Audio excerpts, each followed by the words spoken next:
আব্বা তুমি একটা বিদেশের গল্প কওছে? কোন দেশেরটা কমু? মালিবাগটা কও। মালদ্বীপেরটা? হ। আচ্ছা।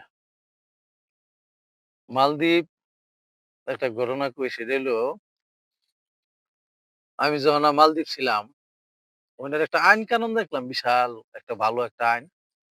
সেটা হচ্ছে নামাজের টাইম হইলে ৫ ওয়াক্ত নামাজের সময় পুরা মালদ্বীপ রাজধানীটা ছোট যদিও কিন্তু দোকানপাটগুলা আজান দেওয়ার লগে লগে সব বন্ধ করে দিত।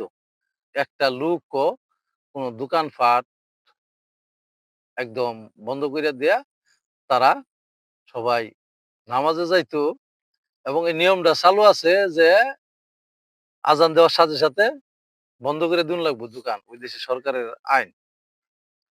আরেকটা হইলো আরেকটা কই, মালদ্বীপ একটা